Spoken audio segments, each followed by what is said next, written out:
Dear students, आज के video में हम पढ़ रहे हैं कोगुलेशन और फ्लकुलेशन, स्कंदन या अवक्षेपण। डियर स्टूडेंट्स, ये कोगुलेशन और फ्लकुलेशन यानी कि स्कंदन या अवक्षेपण ये होता क्या है? तो देखिए, किसी भी कोलोइडल सॉल्यूशन में जब हम किसी भी सूटेबल इलेक्ट्रोलाइट को मिलाते हैं तो वो कोलोइडल सॉल्यूशन जो होता है वो प्रेसिपिटेट हो जाता है, यानी कि वो न्यूट्रलाइज हो जाता है, यानी कि उसका प्रेसिपिटेशन हो जाता है। इस फिनोमिना को हम कहते हैं कोगुलेशन और फ्लकुलेशन। एक बार फिर से देखिए, किसी भी कोलोइडल सॉल्यूशन में जब हम सुटेबल क्वांटिटी में किसी भी इलेक्ट्रोलाइट को मिक्स करते हैं तो ये जो कोलोइडल सॉल्यूशन होता है ये न्यूट्रलाइज हो जाता है, उसका प्रेसिपिटेशन हो जाता है। तो इस फिनोमिना को हम कहते हैं कोगुलेशन और फ्लकुलेशन। देखिए, जब किसी कोलाइडी विलयन में उचित मात्रा में विद्युत अपघट्य पदार्थ को मिलाया जाता है तो इस कोलाइडी विलयन का अवक्षेपण हो जाता है। इस प्रक्रिया को हम स्कंदन या अवक्षेपण कहते हैं। वास्तव में इस प्रक्रम में जो कोलाइडी विलयन में जो आवेश होते हैं वो विद्युत अपघट्य द्वारा उदासीन हो जाते हैं, ठीक है। और जब वो उदासीन हो जाते हैं तो इसी के कारण उस कोलाइडी विलयन का अवक्षेपण हो जाता है। ठीक डियर स्टूडेंट्स, एक बार फिर से मैं बता दूं आपको, सुनिए। किसी भी कोलोइडल सॉल्यूशन में जब हम सुटेबल क्वांटिटी में इलेक्ट्रोलाइट को मिक्स करते हैं तो ये जो कोलोइडल सॉल्यूशन होता है ये इसका प्रेसिपिटेशन हो जाता है। इस फिनोमिना को हम लोग बोलते हैं कोगुलेशन और फ्लकुलेशन। लिसन टू मी, हम जानते हैं हार्डी-शुज लॉ। अब डियर, ये हार्डी-शुज लॉ क्या होता है तो सुनिए।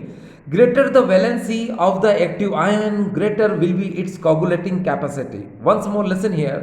According to Hardy-Schulze law, greater the valency of the active ion, greater will be its coagulating capacity. इसके अकॉर्डिंग क्या होता है कि जो भी एक्टिव आयन है, अरे भाई कहाँ है, यानी कि इलेक्ट्रोलाइट में, किसी भी इलेक्ट्रोलाइट में जो एक्टिव आयन होता है उसकी जितनी ज़्यादा वैलेंसी होगी उसकी कोगुलेटिंग कैपेसिटी क्या होगी डियर? फ्लकुलेशन कैपेसिटी क्या होगी डियर? उसकी ज्यादा होगी। एक बार फिर से देखिए, greater the valency of the active ion greater will be it's coagulating capacity, यानी कि एक्टिव आयन की जितनी ज्यादा वैलेंसी होगी उसकी कोगुलेटिंग कैपेसिटी या फ्लकुलेटिंग कैपेसिटी क्या होगी? उसकी ज्यादा होगी। सुनिए, किसी भी सक्रिय आयन की जितनी अधिक संयोजकता होती है उसकी स्कंदन क्षमता उतनी ही ज्यादा होती है। इसे हम कहते हैं हार्डी-शुल्ज का नियम। एक बार फिर से देखिए, हार्डी-शुल्ज के नियम के अनुसार किसी भी सक्रिय आयन की जितनी ज़्यादा संयोजकता होती है उसकी अवक्षेपण करने की शक्ति, उसकी स्कंदन शक्ति उतनी ही ज़्यादा होती है। तो इसे हम क्या कहते हैं? हार्डी-शुल्ज का नियम। अब डियर, एक बात को हमेशा दिमाग में रखिए आप लोग कि ये बहुत अच्छे से आप लोग जानते हैं क्या कि जो सोल होते हैं ये तीन टाइप के होते हैं। एक न्यूट्रल होता है, एक पॉजिटिव होता है, एक नेगेटिव होता है, ठीक है डियर। तो यहाँ पर हम न्यूट्रल कोलोइडल सोल को नहीं लेते हैं, या तो हम नेगेटिव सोल को लेते हैं या फिर हम पॉजिटिव सोल को लेते हैं। क्यों? क्योंकि हम उसको इलेक्ट्रोलाइट से न्यूट्रलाइज करेंगे ना, इसलिए। ठीक है, तो चलिए शुरुआत करते हैं हम। देखिए, हमारे सामने क्या है? फॉर नेगेटिव सोल यानी AS2S3, ये एक नेगेटिव सोल यानी कि ऋणात्मक कोलाइडी सोल है, कोलाइडी विलयन है, ठीक है।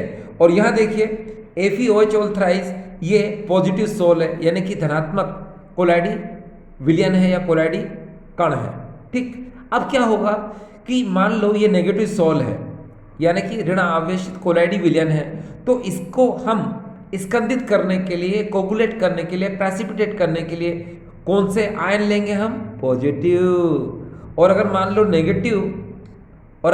हम नेगेटिव आयन को लेते हैं तो इसका मतलब है कि उसका यूज हम किसके लिए करेंगे?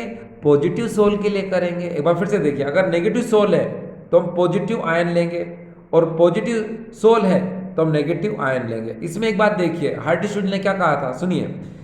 ये देखिए Na+, Mg2+, Al3+, Sn4+, यानी कि इसमें Sn4+ सबसे ज्यादा वैलेंसी किसकी है इसके अंदर, ये देखिए +1, +2, +3, +4। तो +4 में कोगुलेटिंग कैपेसिटी क्या होगी, ज्यादा होगी।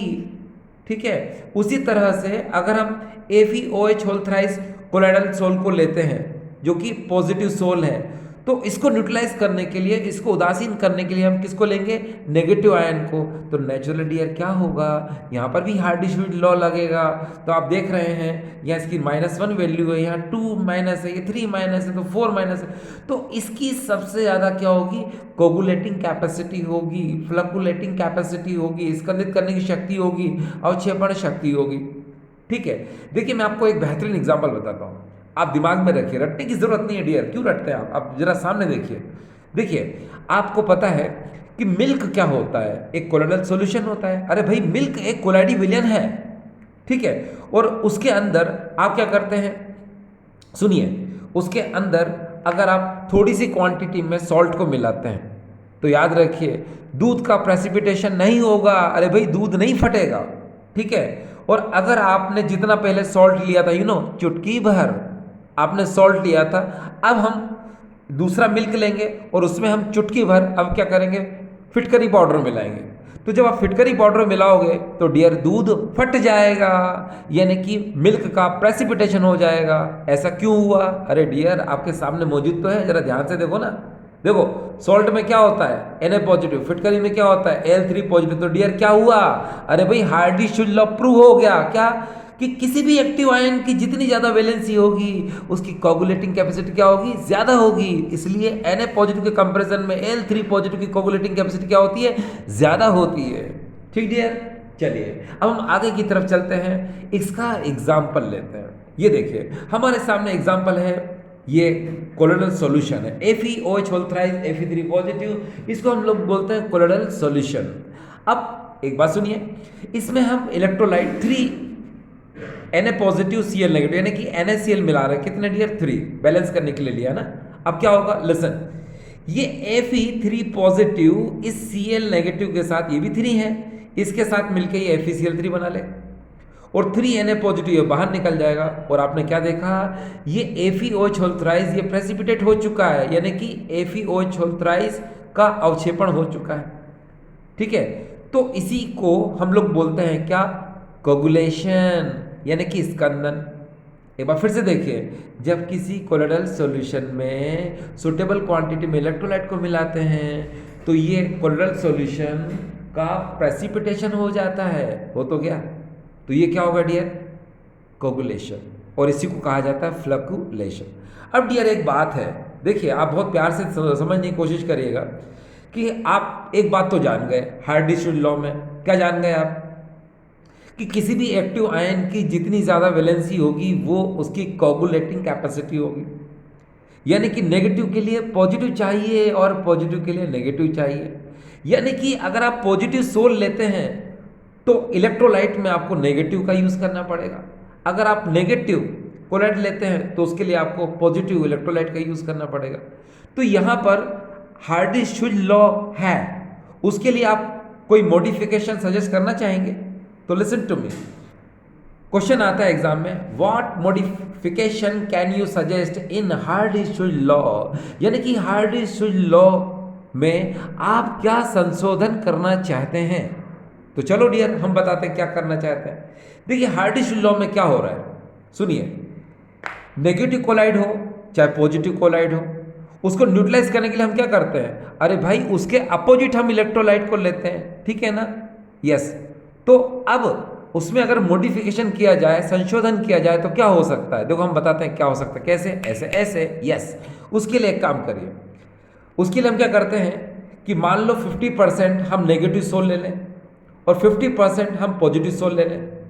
तो भाई नेगेटिव पॉजिटिव मिलके क्या करेंगे, अरे भाई न्यूट्रलाइज हो जाएंगे, यानी कि प्रेसिपिटेट हो जाएंगे, लो हो गया। यही मॉडिफिकेशन है, आप यही सजेस्ट कर सकते हैं कि सुनिए अगर हम 50% नेगेटिव सोल ले लें और 50% पॉजिटिव सोल ले लें, दोनों को मिलाएंगे तो दोनों एक दूसरे को क्या कर देंगे, न्यूट्रलाइज कर देंगे। तो ये क्या हो जाएगा, फिर उसका प्रेसिपिटेशन हो जाएगा। ठीक है, बस ये हो गया। तो यहां अभी तक आपने जो देखा इसको हम कहते हैं डियर क्या, कोगुलेशन और फ्लकुलेशन। इसमें बहुत सबसे इंपॉर्टेंट एक ही चीज है, याद है, हार्डी-शुज लॉ। कभी कभी एक नंबर में क्वेश्चन आता है सीबीएसई में, एनसीईआरटी में, what is the Hardy Schulze law, तो then you can suggest it. और कभी कभी क्वेश्चन पूरा आ जाता है व्हाट इज द कोगुलेशन और फ्लकुलेशन। तो रिमेंबर स्टूडेंट्स, एक बात का ध्यान रखिए कि अगर कोगुलेशन और फ्लकुलेशन आता है तो आपको पूरा पूरा लिखना पड़ेगा। क्या कि पहले कोगुलेट को आपको डिफाइन करना पड़ेगा, फिर उसको आप क्या करेंगे, हार्डी-शुज लॉ लिखेंगे उसमें आप, फिर उसको आप एग्जाम्पल के थ्रू एक्सप्लेन करना पड़ेगा। और अगर आप ये मॉडिफिकेशन चेंज दिखाना चाहें तो आप दिखाएं, अदरवाइज नो प्रॉब्लम, चलेगा। ठीक है डियर, यस। अब हम आगे चलते हैं। अब हमारा नेक्स्ट टॉपिक है, उसको हम लोग बोलते हैं पेप्टाइजेशन। देखिए डियर स्टूडेंट्स, ये जो नया टॉपिक हमारे सामने है पेप्टाइजेशन, डरने की जरूरत नहीं है। पेप्टाइजेशन हिंदी में कहते हैं इसको पेप्टीकरण। अब ये पेप्टाइजेशन यानी पेप्टीकरण क्या होता है, तो डियर स्टूडेंट्स एक बात को दिमाग में रखिए, peptization is the reverse process of coagulation और फ्लकुलेशन। यानी कि पेप्टीकरण ये स्कंदन के विपरीत प्रक्रिया होती है। अब कैसे होती है, देखो डियर हम बताते हैं कैसे, सुनिए। देखो पहले दिमाग में रखो, कोगुलेशन फ्लकुलेशन यानी स्कंदन में क्या होता था, सोचो दिमाग में, सोचो सोचो, अरे सोचो क्या होता था। उसके अंदर हम क्या करते थे, कोलोइडल सॉल्यूशन लेते थे और किसी भी इलेक्ट्रोलाइट को मिलाते थे, तो फिर क्या बनता था, प्रेसिपिटेट, यू नो, प्रेसिपिटेशन हो जाता था। यानी किसी भी कोलाइडी विलयन में अगर हम उचित मात्रा में विद्युत अपघट्य पदार्थ लेते थे तो उस विद्युत अपघट्य पदार्थ के द्वारा उस कोलाइडी विलयन का अवक्षेपण हो जाता था। अब मैंने आपसे कहा कि पेप्टीकरण यानी peptization is the reverse process, यानी कि किसकी रिवर्स प्रोसेस, अरे भाई कोगुलेशन की, यानी कि स्कंदन की अपोजिट प्रोसेस है, ये रिवर्स प्रोसेस है। तो इसमें क्या होगा, आप सिंपली समझ जाइए। देखिए मैं आपको समझाता हूँ कैसे। इस रिएक्शन को देखिए, आप देख लिया आपने, अरे भाई ऊपर देख लो यार, यहाँ देख लो, ये वाली रिएक्शन है, कुछ मत करो, इसमें उल्टा एरो मार दो। कहाँ उल्टा, उल्टा एरो से मतलब क्या होता है कि अगर इस प्रेसिपिटेशन में हम किसी भी सुटेबल इलेक्ट्रोलाइट को मिलाएंगे तो क्या हो जाएगा, फिर से कोलोइडल सॉल्यूशन बन जाएगा। नो प्रॉब्लम, मैं आपको समझाता हूँ कैसे। देखिए देखिए पेप्टाइजेशन में क्या होता है कि हम फ्रेशली प्रिपेयर्ड प्रेसिपिटेट लेते हैं, ठीक है, और उसमें हम सुटेबल इलेक्ट्रोलाइट को मिला देते हैं। देखिए FeOH होल थ्राइस में हमने FeCl3 को मिक्स कर दिया, तो जानते हैं क्या होगा, सुनिए। यहाँ पर ये Fe, आपको पता है Fe इसमें 3 पॉजिटिव डियर, याद रखिएगा प्लीज, ये 3 पॉजिटिव और Cl इसमें इस तरह से 3Cl नेगेटिव। तो ये Fe3 पॉजिटिव क्या होगा, इसके साथ मिक्स होकर के कोलोइडल सॉल्यूशन बना लेगा, ये देखिए, और 3Cl नेगेटिव क्या हो जाएगा, ये बाहर निकल जाएगा। अब सुनिए, अब आप ये समझ गए ना कि रिवर्स प्रोसेस है। एक बात का और ध्यान रखो, इसी को हम लोग बोलते हैं पेप्टाइजेशन। और एक बात और याद रखो कि इस पेप्टाइजेशन प्रोसेस में जिस इलेक्ट्रोलाइट का हम यूज़ करते हैं उस इलेक्ट्रोलाइट को हम बोलते हैं पेप्टाइजिंग एजेंट, यानी कि हिंदी में कहते हैं इसको पेप्टिकारक। अब आपके दिमाग में चल रहा होगा कि सर क्या हम एक रिएक्शन ही एग्जाम में लिखे तो पूरे मार्क्स मिलेंगे? यस, लिख सकते हैं आप। और अगर आपको और अच्छा लिखना है तो then you can write 2 reaction. कैसे, लिसन, आप उसके अंदर ये शो कर दो कि भाई हम पहले प्रेसिपिटेट बना रहे हैं। देखिए ऐसे FeCl3 ले लो, उसकी 3NH4OH से रिएक्शन करा दो, कराई तो क्या होगा, ये देखिए यहाँ से NH4 3Cl के साथ निकल जाएंगे, अरे बोलो ना, और FeOH होल थ्राइस क्या हो जाएगा, ये बन जाएगा। तो ये प्रेसिपिटेट बन गया। तो ये प्रेसिपिटेट देखिए फ्रेशली प्रिपेयर्ड प्रेसिपिटेट बन गया। तो इसको यहाँ ले लो, ले लिया। अब फ्रेशली प्रिपेयर्ड प्रेसिपिटेट का मतलब होता है ताज़ा बना हुआ अवक्षेप, ठीक है। और इसमें हम क्या करेंगे, किसी भी सुटेबल इलेक्ट्रोलाइट को, किसी भी उचित विद्युत अपघट्य पदार्थ को मिलाएंगे तो क्या होगा, अरे भाई कोलोइडल सॉल्यूशन यानी कोलाइडी विलयन का निर्माण हो जाएगा। तो इसे ही हम कहते हैं क्या, पेप्टाइजेशन। अब समझ गए ना डियर आप कि peptization is the reverse process of coagulation. ये स्कंदन की विपरीत प्रक्रिया होती है, ठीक है। चलिए, तो आई होप स्टूडेंट्स आपको ये समझ में आया होगा, ठीक है। Thank you.